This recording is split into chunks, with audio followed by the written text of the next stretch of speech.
নমস্কার, আমি অমৃতা। আমার চ্যানেলে আপনাদের স্বাগত। আজ আপনাদের পড়ে শোনাবো নরেন্দ্রনাথ মিত্রের লেখা একটি কিশোর গল্প, ঘড়ি। ছেলেবেলা থেকেই ঘড়ি আমি খুব ভালোবাসতাম। প্রথম ঘড়ি দেখি যতদূর মনে পড়ে রায়দের বাড়ির বৈঠকখানায়। বেশ বড় একটা দেওয়াল ঘড়ি, করতালের মতো পেন্ডুলামটি অনবরত ডাইনে থেকে বাঁয়ে, বাঁ থেকে ডাইনে দুলে চলেছে। আমি তাকিয়ে তাকিয়ে দেখতাম আর ভাবতাম, এমন একটি ঘড়ি যদি আমাদের থাকতো। রায়দের সেই বৈঠকখানায় আসবাবপত্রের তেমন সমারোহ ছিল না। বড় বড় দুখানা তক্তপোষ ঘরের আধখানা কি আরো বেশি জুড়ে রেখেছিল। সেই তক্তপোষের ওপর শতরঞ্জি পাতা, তার ওপর সাদা চাদরের ফরাশ। সেই চাদর যে সবসময় ধপধপে ফর্সা থাকতো তা নয়, বরং বেশিরভাগ দিনই আধময়লা দেখতে পেতাম। আর ছিল কয়েকখানা চেয়ার, সেগুলিও পালিশের অভাবে কালো হয়ে গিয়েছিল। ওই ঘরে আর কিছু আমার তেমন দেখবার মতো ছিল না। আমি দেখতাম ওই ঘড়িটা, আমি চেয়ে চেয়ে দেখতাম ওই ঘড়িটা। সে ঘড়িও অবশ্য নতুন ছিল না, ডায়ালটা কেমন যেন ময়লা হয়ে গিয়েছিল। তবু সেই ঘড়ি আমার নয়ন রঞ্জন করত। রায়বাড়িতে তখন পাশাপাশি দুখানা দুর্গাপুজো হতো। আনন্দ উৎসবের কত সমারোহ! কি সুন্দর লাগতো প্রতিমার মুখ, অসুর সিংহের লড়াই, ঢুলিদের বাজনা, পাঁঠা বলি। কিন্তু ফিরে আসবার সময় আমি একবার করে ঘড়িটি দেখে আসতে ভুলতাম না। যখন ঘড়ি দেখতে শিখিনি তখনও ঘড়ি দেখতাম। মনে আছে, একবার ওই রকম এক পুজোর দিনেই বাবাকে চুপি চুপি বলেছিলাম, বাবা, আমাকে ওই রকম একটা ঘড়ি কিনে দেবেন? বাবা একটু হেসে বলেছিলেন, অমন ঘড়ি কিনে রাখবে কোথায়? আমাদের তো পাকা বাড়ি নেই। বড় হও, ভালো করে লেখাপড়া শেখো, তারপর ঘড়ি কিনো। আমি হতাশ হয়ে পড়তাম। কবে কতকাল পরে বড় হব, বড় লোক হব, তারপর বড় ঘড়ির মালিক হব। তারক রায় মশাই ছিলেন রায়দের এক কর্তা। ওদের বাড়িতে যে দুর্গাপুজো হতো, তিনি ছিলেন তার 6 আনার শরিক। তিনি একটু খোনা গলায় কথা বলতেন। বেশ সুপুরুষ ছিলেন ভদ্রলোক। মন্দিরে গলবস্ত্র হয়ে প্রণাম সেরে বেরিয়ে আসতেই আমাদের সঙ্গে তার দেখা হয়ে গেল। দাঁড়িয়ে পড়লেন, হেসে বললেন, বাপ ছেলে কি পরামর্শ হচ্ছে? বাবা হেসে বললেন, ছেলের আমার ওই রকম একটি ওয়াল ক্লক চাই। রায়মশাই বললেন, তা দিন না কিনে মিত্তির মশাই, এমন তো কিছু দাম নয়। বাবা বললেন, দামের জন্যে নয়, ও ঘড়ি রাখবো কোথায়? তা ঠিক, আমাদের তো পাকা বাড়ির পাকা দেওয়াল নয়। উত্তর দক্ষিণ পূব পশ্চিম প্রত্যেক ভিটেতেই একখানা করে ঘর অবশ্য আছে, কিন্তু সেসব ঘরের ভিত মাটির, চাল ঢেউ খেলানো করগেটের টিনের, আর বেড়াগুলি কোন ঘরের টিনের, কোন ঘরের বা বাঁশের কি কাঠের। কিন্তু ঘড়ি কিনলে কি আর মিস্ত্রি দিয়ে কায়দা করে টাঙাবার ব্যবস্থা করা যায় না? বাবা কিনবেন না, তাই ওইসব অজুহাত। পাকা দেয়াল না থাকলেও বড় ঘড়ি রাখা যায়, তা দেখলাম গিয়ে আমাদের গাঁয়ের এমই স্কুলে, মিডল ইংলিশ স্কুল। আজকাল এ ধরনের স্কুল আর নেই। সেই স্কুলের পূব দিকের ঘরখানায় টিচার রুম আর লাইব্রেরি রুম। সেই ঘরে দক্ষিণ দিকের বেড়ার সঙ্গে একটি কাঠের বাক্স আঁটা। সেই বাক্সের মধ্যে নতুন একটা ঘড়ি, রায়দের বৈঠকখানার মতো অত বড় ঘড়ি নয়, তবে বেশ ঝকঝকে তকতকে, দিব্যি দেখতে। কে বলে টিনের বেড়ায় বড় ঘড়ি রাখা যায় না?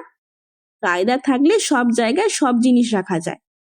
বাবার কিনবার ইচ্ছে নেই তাই। হাটমাস্টার জগৎবন্ধু সাহা আমাদের ক্লাস 5-এ ইংরেজি পড়ান। তিনি সেদিন ক্লাসে এসে একটি প্রবন্ধ লিখতে দিলেন। যে জিনিস তুমি সবচেয়ে বেশি ভালোবাসো, the thing you love most, তার সম্বন্ধে ইংরেজিতে 10 লাইনে একটি প্রবন্ধ লিখতে হবে। কেউ লিখলো কলম সম্বন্ধে, কেউ লিখলো ফুটবলের কথা, আমি লিখলাম ঘড়ির কথা। সবচেয়ে বেশি ভালোবাসি যে কি তা তো জানি, কিন্তু তার সম্বন্ধে 10টি বাক্য বানিয়ে বানিয়ে লিখি কি করে, তাও আবার ইংরাজিতে? যাই হোক, ধানাই পানাই কয়েক লাইন লিখে তো দিলাম। যত রকমের ঘড়ি দেখেছি, wall clock, pocket watch, wrist watch, সবগুলোর একটা তালিকা দিলাম। থার্ড মাস্টার সেই প্রবন্ধ পড়ে আমাকে তার টেবিলের সামনে ডেকে পাঠালেন। কথা বলবার সময় তার চোখ দুটি গোল হয়ে উঠত। সেই গোল চোখে তাকিয়ে তিনি বললেন, তুই বুঝি ঘড়ি সবচেয়ে বেশি ভালোবাসিস? হ্যাঁ স্যার। থার্ড মাস্টার বললেন, শুধু ভালোবাসলেই তো হয় না, 10টি সেন্টেন্স লিখতে গিয়ে 12টি ভুল করেছিস। যেমন বানান ভুল, তেমনি গ্রামারের ভুল। ঘড়ির ইউজ সম্বন্ধে তো একটা কথাও লিখতে পারিসনি। ঘড়ি কি শুধু একটা ফার্নিচার? না স্যার। থার্ড মাস্টার বললেন, ঘড়ি আমাদের পাংচুয়াল হতে বলে। ঘড়ি বলে সময়ের কাজ সময়ে করো, কাজ ফেলে রেখো না। যেদিন নির্ভুল করে ভালো করে লিখতে পারবি, তোর বাবাকে বলবো একটা ঘড়ি তোকে কিনে দেবেন। মনে মনে ভাবলাম, হায়, কবে সেদিন আসবে? নির্ভুল প্রবন্ধ কবেই বা লিখতে পারবো, কবেই বা বাঁধবো মণিবন্ধে ঘড়ি? বাবা ওয়াল ক্লক কিনলেন না, কিন্তু তার একটি পকেট ওয়াচ আছে, তা দেখতে পাই। ঘড়িটি অন্য সময় বেড়ায় ঝুলনো থাকে। কোর্টে যাওয়ার সময় তিনি সেটিকে পকেটে করে নিয়ে যান। সে ঘড়ি আমাদের ছোঁয়ার জো নেই। ছুঁতে গেলেই মা হা হা করে ওঠেন, এই ভেঙে ফেলবি, নষ্ট করে ফেলবি। আমাদের ঘড়ির আবদার দেখে বড়দা একটা টাইম পিস ঘড়ি কলকাতা থেকে পাঠিয়ে দিলেন। কিন্তু সে ঘড়িও পুরোপুরি আমার আয়ত্তে এলো না। সে ঘড়ি রইল আলমারির মাথার উপর। মণি কাকা তাতে চাবি দেন, আবার যথাস্থানে ঠিক করে রাখেন। একান্ত নিজস্ব একটি ঘড়ি কি আমার কোনোদিনই হবে না? PM বাগজির পঞ্জিকায় বহু ঘড়ির বিজ্ঞাপন থাকে। কত রকমের কত ঘড়ির বিজ্ঞাপন, বড় ছোট মাঝারি কত ঘড়ি যে আছে কলকাতার দোকানগুলিতে, তার ঠিক নেই। আমি কান্দু আর বাঞ্ছুর সঙ্গে মিলে পরামর্শ করতে থাকি কোন কোন ঘড়ি আমরা কিনতে পারি। একটা বড় ওয়াল ক্লক থাকবে, সেটা পশ্চিমের ঘরের বারান্দায় যে কাঠের বেড়া আছে সেখানে টাঙিয়ে রাখবো। তাছাড়া আরেকটা রিস্ট ওয়াচ থাকবে আমার হাতে। বাঞ্ছু অমনি প্রতিবাদ করে উঠল, বারে, তুমি তো ভারী স্বার্থপর। একটা ঘড়ি দিয়ে কি হবে? তুমি ঘড়ি পরবে আর আমরা বুঝি খালি হাতে ঘুরে বেড়াবো? আমি বললাম, তুই তো ভারী হিংসুটে। তোরা এখনো বোর্ড স্কুলের ছাত্র, বোর্ড স্কুলের ছাত্ররা আবার ঘড়ি পরে নাকি? কান্দু বলল, তা যদি বলো, তাহলে এমই স্কুলের ছাত্ররাই কি ঘড়ি পরে? হাই স্কুলের ছাত্রীরাও পরে না। কলেজে যাওয়ার আগে তুমি ঘড়ির কোনো আশাই করতে পারো না, চুপচাপ বসে থাকো। জীব তো নয় যেন ঘড়ির দুটি কাঁটা। আমি শেষ পর্যন্ত ভাইদের সঙ্গে সন্ধি করলাম, আচ্ছা তোরাও পড়িস, তোদের জন্য একটা করে ঘড়ি কিনবো। কান্দু বাঞ্ছু পরে রায়বাড়ির বোর্ড স্কুলে। আমি বর্ষার দিনে একই নৌকোয় স্কুলে যাই, অনাথ নৌকোবায়। কোনোদিন ওদের দুজনকে খালের পাড়ে রায়দের বাঁধা পুকুরের উঁচু পাড়ের ওপর নামিয়ে দিয়ে যায়। ওরা সেখান থেকে হেঁটে ওদের স্কুলে চলে যায়। রায়দের বাড়ি তো নয়, যেন ছোট একটি শহর। ওদের সকলেরই কোঠা বাড়ি, মাঝে মাঝে 2-1খানা করে টিনের ঘর আছে।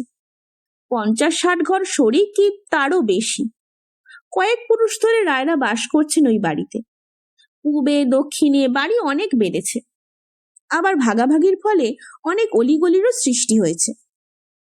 আমি যে এমই স্কুলে পড়ি, সেই স্কুলটি মাঠের মধ্যে। বর্ষার দিনে সেই মাঠ হয় সমুদ্র, জল আর জল, চারিদিকে জল। কোনো রকমে খানিকটা উঁচু ডাঙার উপর স্কুলটি ভেসে থাকে। স্কুলের চারদিকে ডিঙি নৌকোগুলি ভিড়ানো থাকে। যারা আবার গরিব তারা আসে কলার ভেলায় কি তাল গাছের ডোঙা বেয়ে স্কুল করতে। ছুটির আগে আগে নৌকো নিয়ে অনাথ এসে হাজির হয়। সুবিধে মতো হয় আমাকে আগে নৌকোয় তোলে, না হয় ওদের দুজনকে। সেদিন আমারই আগে ছুটি হয়ে গেল। ছুটির ঘন্টা কি মধুর। বোর্ড স্কুলের পাশে গাঁয়ের পোস্ট অফিস। টিনের ছোট্ট একটু ঘর। ওই ঘরের মধ্যে ছেলেবেলায় আমরা বিশেষ ঢুকতে পেতাম না।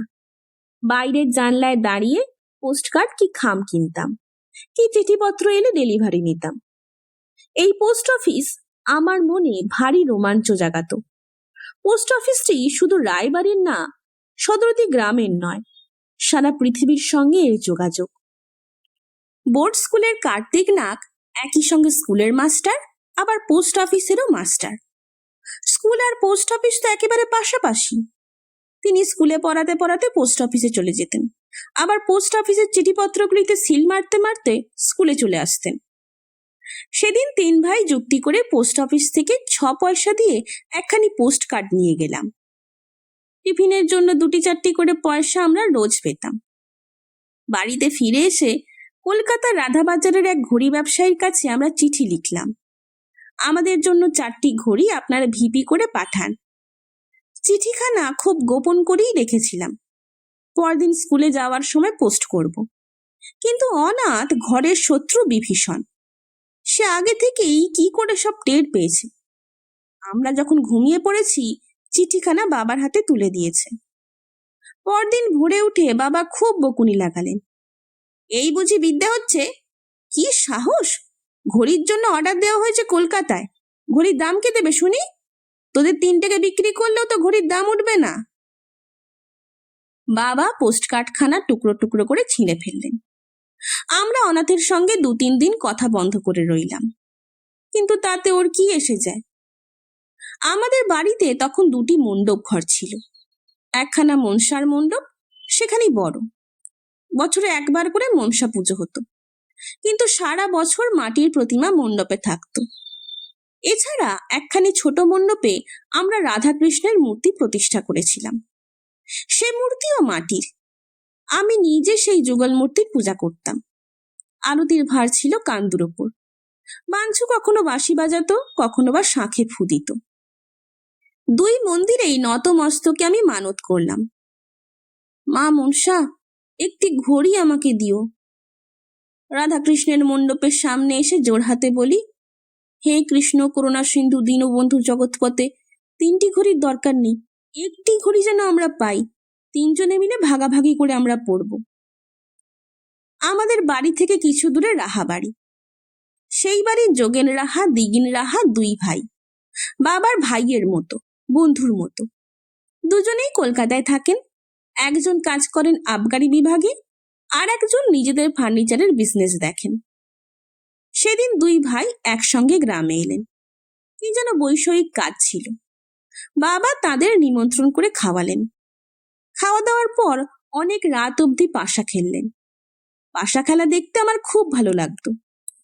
দেখতে দেখতে ঘুম এলো, শুতে গেলাম। পরদিন ভোরে উঠে কয়লার গুঁড়ো দিয়ে দাঁত মেজে পুকুরের ঘাটে মুখ ধুতে গেলাম। 2-3টি ঘাট আছে পুকুরে, তালের পৈঠা দিয়ে ঘাট বাঁধা। একটি ঘাট উত্তর প্রান্তে, আরেকটি ঘাট দক্ষিণ প্রান্তে। দক্ষিণের সেই ঘাটে বসে মুখ ধুচ্ছি, হঠাৎ দেখি নিচের পৈঠার কাছে কি যেন একটা চকচক করছে। নিচু হয়ে জলের মধ্যে হাত ডুবিয়ে দিলাম। তুলতেই দেখি একটি সোনার হাত ঘড়ি। ব্যান্ডটি চামড়ার, কিন্তু আসল ঘড়িটি সোনায় মোড়া। আমি ভাবলাম, এ নিশ্চয়ই জোড়া দেবতার দান। একই সঙ্গে মনসা আর শ্রীকৃষ্ণ এই ঘড়ি আমাকে পাঠিয়েছেন। এত প্রার্থনা করেছি, না শুনে কি পারেন? আমিও যা মানত করেছি তা দেব। মনসাকে দুধকলা দিয়ে পুজো দেব, আর কৃষ্ণের মণ্ডপের সামনে হরির লুট দেব সন্দেশ দিয়ে। ঘড়িটা এনে ছোট বইয়ের আলমারিটার মধ্যে রেখে দিলাম। সে আলমারির চাবি নেই, কিন্তু পশ্চিম ঘরের বারান্দার কোণের দিকে টেবিল চেয়ারের পাশে সে আলমারিটা একান্তই আমার। কেউ তা বড় একটা খোলে না। কিন্তু সেদিন আমার পড়ায় মন বসলো না। 5 মিনিট 10 মিনিট অন্তর অন্তর আমি গিয়ে আলমারি খুলি আর ঘড়িটি বার করে দেখি। খুব ইচ্ছে হয় হাতে বেঁধে ঘুরে বেড়াই, কিন্তু কিসের যেন একটা ভয়ে আমার বুক ঢিপ ঢিপ করে। ঘড়িটা জলের মধ্যে পড়ে থাকলেও বন্ধ হয়ে যায়নি, চলছে। কানের কাছে নিয়ে থাকলাম। মৃদু শব্দ হচ্ছে, টিক টিক টিক। আমার বুকের মধ্যে একই সঙ্গে ভয় আর আনন্দের পেন্ডুলাম দুলছে। ঢিপ ঢিপ ঢিপ ঢিপ। এ ঘড়িটি আমার, একান্তই আমার। এতদিন বাদে আমি একটি দামি ঘড়ির অধিকারী হয়েছি। সর্পমাতা মনসা, বংশীধর শ্রীকৃষ্ণ, যুগল দেবতা বর পাঠিয়েছেন জলাধিপতি বরুণ দেবতার হাত দিয়ে। বারবার আলমারি খুলে কি দেখছিস রে? জিনিসটা কি? মা কখন এসে পিছনে দাঁড়িয়েছেন লক্ষ্যই করিনি। মুখ ফিরিয়ে বললাম, ও কিছু না। মা বললেন, কিছু না কি রে? আমি দেখলাম চকচক করছে কি একটা জিনিস, দেখি দেখি। আমি তাড়াতাড়ি হাতের মুঠির মধ্যে ঘড়িটাকে লুকিয়ে ফেললাম, কিন্তু আমার সেই বজ্রমুষ্টি খুলতে মার 1 নিমেষের বেশি সময় লাগলো না। মা বললেন, এই তো সেই যোগেন রাহার ঘড়ি। আমি রাগ করে বললাম, যোগেন রাহা টোগেন রাহা বুঝিনে, এ ঘড়ি আমার, এ ঘড়ি আমি আমাদের পুকুরের পৈঠার কাছে কুড়িয়ে পেয়েছি। মা হেসে বললেন, কুড়িয়ে পেলেই জিনিসটা তোর হয়ে গেল? পাগল কোথাকার! রাত দুপুর পর্যন্ত এই ঘড়ির জন্য কাল কত খোঁজাখুঁজি। পাশা খেলতে খেলতে যোগেনবাবু 2-1 বার পুকুরের ঘাটে গিয়েছিলেন। পুকুরের দিকটাও খুঁজে দেখা হয়েছিল, কিন্তু কারো চোখে পড়েনি। যাক বাবা, পরের হারানো জিনিস পাওয়া গেছে, ভালোই হয়েছে। খবর পেয়ে যোগেন রাহা তাদের ডিঙি নৌকো করে আমাদের বাড়িতে এসে হাজির হলেন। লম্বা ছিপছিপে চেহারা, এক মাথা টাক, এক মুখ হাসি। সেই হাসি দেখে আমার পিত্তি জ্বলে গেল। ঘড়িটি নিয়ে যোগেন রাহা একবার কানের কাছে ধরলেন, তারপর বাঁ হাতে এঁটে পড়লেন ব্যান্ডটি। ঘড়িটা পুকুরের মধ্যে কি করে পড়লো তার নানা রকম ব্যাখ্যা ট্যাখ্যা চলতে লাগলো। পাশা খেলায় মত্ত যোগেন রাহা হয়তো ব্যান্ডটা ভালো করে না লাগিয়ে পুকুর ঘাটে হাত মুখ ধুতে গিয়েছিলেন, অথচ খোঁজাখুঁজির সময় বলেছিলেন, না না, ওখানে আমি যাইনি। কিন্তু এইসব গবেষণায় আমার কোনো উৎসাহ ছিল না। আমি মুখ ভার করে একদিকে দাঁড়িয়েছিলাম। যোগেন কাকা বললেন, পল্টু, অমন গোমরামুখ হয়ে রইলে কেন? তোমার জন্যই ঘড়িটা ফিরে পেলাম। মা হেসে বললেন, পল্টুকে একটা প্রাইজ দেবেন তো রাহামশাই, ওর ঘড়ির বড় শখ। যোগেন রাহাও হেসে বললেন, তাই নাকি? আচ্ছা, ওকে আমি মস্ত বড় একটা ঘড়ি কিনে দেব। মা আমার মুখের দিকে একবার তাকালেন, তারপর হেসে বললেন, মস্ত বড় ঘড়ি তো আর হাতে পড়তে পারবে না, ছোট্ট একটা ঘড়ি কিনে দেবেন, পড়বে। নিশ্চয়ই দেব, কলকাতায় গিয়েই পাঠিয়ে দেব। যোগেন কাকা আমার পিঠ চাপড়ে দিয়ে বিদায় নিলেন। আমি মনে মনে বললাম, ইস, সে ঘড়ি আমি নিলে তো। রাগ পড়বার পর ফের আমি কিন্তু একটি ঘড়ির আশা করতে লাগলাম। স্বপ্ন দেখতে লাগলাম কলকাতা থেকে আমার নামে একটি ঘড়ি আসবে। আমাদের ছোট্ট পোস্ট অফিস থেকে আমি সেই পার্সেলটি হাতে করে নেব, নিজের হাতে প্যাকেট খুলব, তার ভিতর থেকে বেরোবে একটি চকচকে দামি ঘড়ি। সেই ঘড়ি আমার দুঃখের, হতাশার, গভীর এক প্রচ্ছন্ন বেদনার, প্রথম কৈশোরের প্রথম অতৃপ্ত বাসনার সোনার ঘড়ি হয়েই রইল। শুনছিলেন নরেন্দ্রনাথ মিত্রের লেখা একটি গল্প, ঘড়ি। গল্প পাঠ কেমন লাগছে তা আমাকে কমেন্টের মাধ্যমে জানান।